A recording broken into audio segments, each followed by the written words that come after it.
All right, and we are back. What is going on, Colts Nation? Welcome back to another episode of Bring the Juice. Your guys, Derek and Cody, back for another one, guys. Guys, we have some news here, some potentially major news for the Indianapolis Colts. So, a report came out earlier today, Derek, about a potential player for the Indianapolis Colts who the Colts have significant interest in. This was first reported by Tyler Dragon of USA Today, later confirmed by different people. Destin Adams talked about the Colts' interest, and also Stephen Holder confirmed the Indianapolis Colts have significant interest in Chiefs cornerback L'Jarius Sneed. Obviously, Derek, he was tagged, and the Colts have some interest in him and potentially, sending some draft compensation to Kansas City's way to acquire his talents. And then, of course, the Colts would have to extend him. So, Derek, obviously, when you just talk about first off L'Jarius Sneed, the player, and his fit with Indianapolis, I mean, I think, Derek, we could all say out of pretty much all of the free agents that were set to become available, L'Jarius Sneed was one of the top options. Definitely the top option, him and Jalen Johnson in terms of corners. But what are your immediate thoughts to just L'Jarius Sneed, the player, and his fit potentially with Indianapolis? Dude, I mean, this is definitely uh very insane when you talk about what the kind of player you have in L'Jarius Sneed. I mean, this is a guy that just this last year was blossoming into the scene. I mean, this is a guy that 100% was a monster last year, one of the best corners in the entire NFL last year. If I'm not mistaken, I think he might have been top five, Cody, in overall coverage grade last year among all corners. So this guy was locked down when he played for Kansas City last year. This is a guy that has had, in the last 3 years, has been Mr. Reliable. He hasn't missed more than 2 games in a season since. He's had a couple of really nice tackling seasons, has had at least 2 interceptions every single year of his career. So, I mean, this is a guy that is producing at a great level. He just turned 27. So, I mean, the likelihood of this guy being available even for trade is absolutely insane because, I mean, he is just a phenomenal player. It'll be interesting to see what Indianapolis would be willing to give up, which we're going to talk about here in a second. But I mean, this is a really great player that apparently the Colts have had eyes on for a very long time.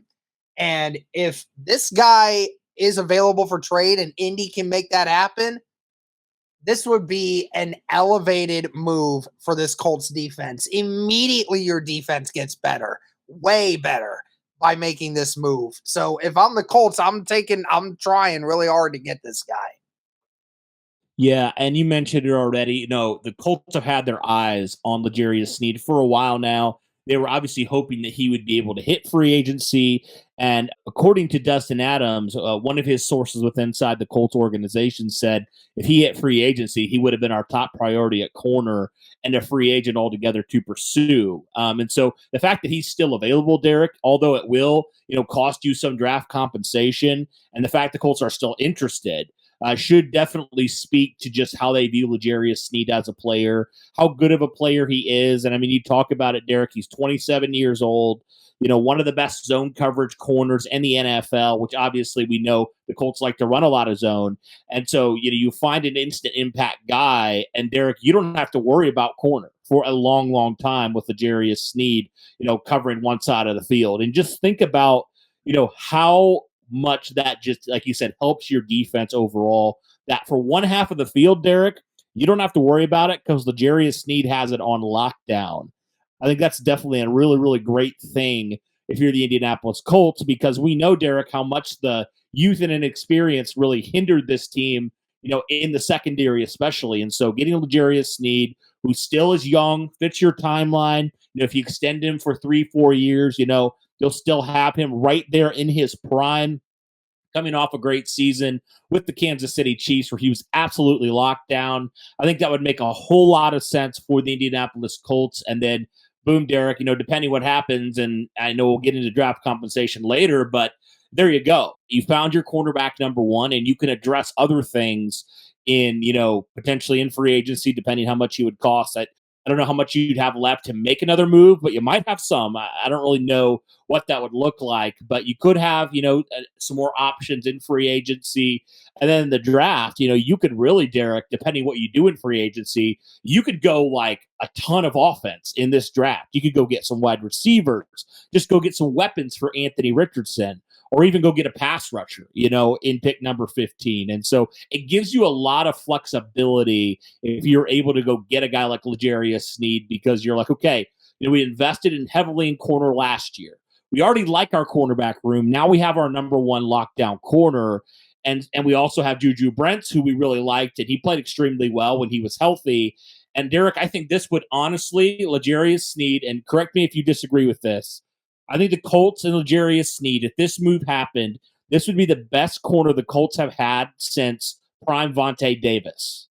I really do believe that. He is that good of a player. Better.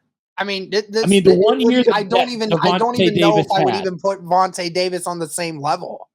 Honestly, the 1 year he had, Derek, he was elite. Vontae Davis was elite 1 year. But this is a multiple year thing. You would hope with L'Jarius Sneed that he would continue to be an elite player. But I'm talking prime Vontae Davis when he was shutting guys down. That's the kind of vibes that I would be getting from L'Jarius Sneed here. And, he's right in the size that you're looking for. He's 6'1". He's a bigger type corner. He can play some slot. He can play some outside. He can do a little bit of everything. And so I think, Derek, this would just be such a, injection of talent in that cornerback room. And it would just give you so much more confidence in that secondary that really struggled with inconsistencies, at really corner and safety. And so let's move in, though, to the compensation really quick. And I know, Derek, there's been different thoughts. I guess my thought is, with the, if you did trade for L'Jarius Sneed, you'd most likely have to extend him. Does that allow Indianapolis to be able to give away less than their first round pick? I would certainly hope so. And it seems like pretty plausible. Kind of everybody that I've seen, that I trust has kind of said, throw out their second or third round pick and maybe another later round pick and get L'Jarius Sneed on this roster. I personally think you could, Derek, just because of where Kansas City is right now and the fact that they can't extend him. I do think that Indianapolis could get him for less than a first round pick, which obviously would be huge. You'd love to keep pick 15. And then also, Derek, if you did and you decide, okay, we want to trade down, who knows? You could acquire maybe, another couple picks there, and you can kind of recoup a little bit from what you would lose in the L'Jarius Sneed trade. So what are your thoughts on some of the compensation, though, that potentially it could take to get a guy like L'Jarius Sneed here in Indianapolis? Yeah, so I've seen the draft capital situation kind of be like all over the place, Cody. And for me specifically, I would be like, shoot, a 27-year-old corner that's easily one of the best corners in all of the NFL. I'm surprised that some of the draft capital is not higher. Like, honestly, I mean, a lot of people are saying like the number one thing that you could try to do is get a second rounder for him.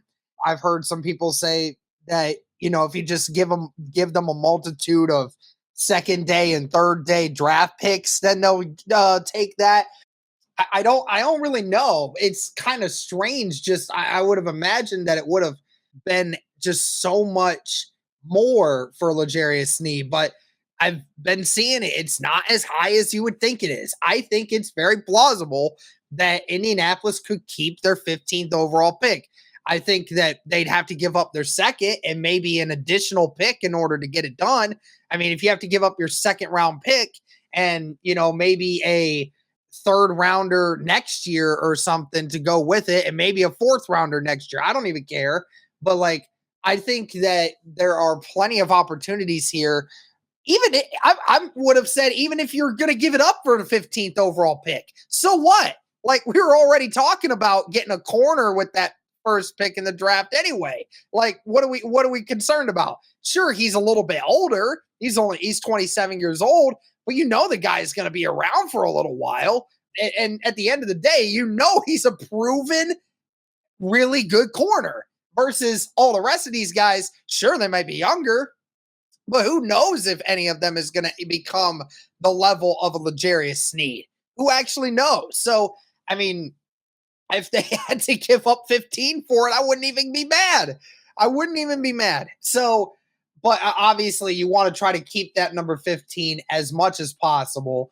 As far as overall compensation goes, it's probably going to end up being in that 20 to 21 million dollar range because the franchise tag is set at 19 million right now for the corners. So that doesn't surprise me. That's going to be a situation where Indy's going to have to pay big bucks.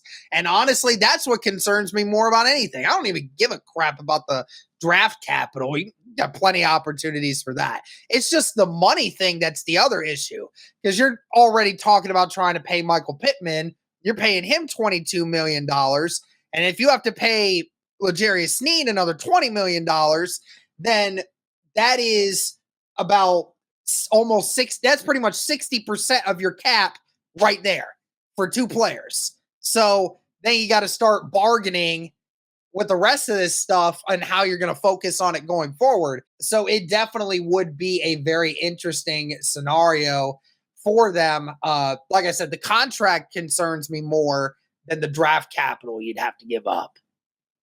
Yeah, and that's why I wonder if that's part of the reasoning into why you could get, less than a first round pick in terms of what you'd give up to acquire L'Jarius Sneed. That could potentially factor in as well. But I mean, Derek, though, you talk about, if you pay both those guys that amount of money, are you able to re-sign some of your other guys? Are you able to re-sign Kenny Moore? Are you able to re-sign Julian Blackmon, Grover Stewart, some of these other guys? And again, I feel like the Colts, if they do decide to go aggressive, I mean, every team, Derek, can manipulate the cap. The Colts can do things like restructure a few guys if they absolutely need to, or, release like a Mo Alley Cox and save you like $6 million, or even like restructure his contract to save a few million, whatever it would be. I do feel like I'm not that concerned. Is like, as long as you get these guys on the roster, the Colts can figure it out. They can figure out how to manipulate the cap to where they want to be. Because, I mean, look, next year, who are you paying next year? I mean, like big bucks.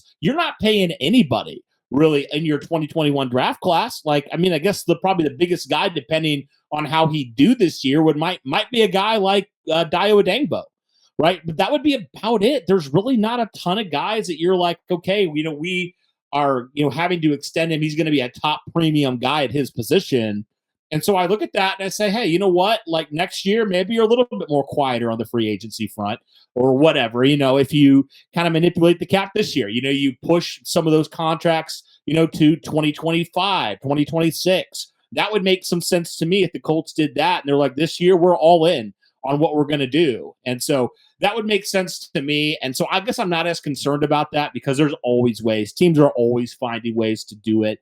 And I do feel like there are some, especially like at the safety market, we talked about like Xavier McKinney and some of these other guys, the safety market's so saturated, Derek, that I truly believe you can get a good safety for a very reasonable deal. And so that's definitely a good thing as well. And so if you add L'Jarius Sneed and one of these other, pretty good, free safeties, I mean, boom, you solve your secondary problem right there, Derek, in 2 moves. And so, but when it comes to L'Jarius Sneed, I guess the big thing is, draft capital and then obviously the contract and extension and stuff like that, which the Colts will obviously figure out. But as a player alone in the fit with Indianapolis, I mean, it couldn't be a better fit for what the Colts want to do defensively.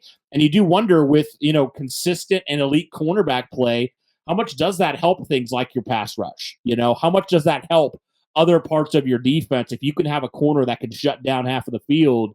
Like, I do believe that could really, really help in a lot of different ways. But guys, let us know your thoughts here on L'Jarius Sneed, the rumors that the Colts are interested in him and his services.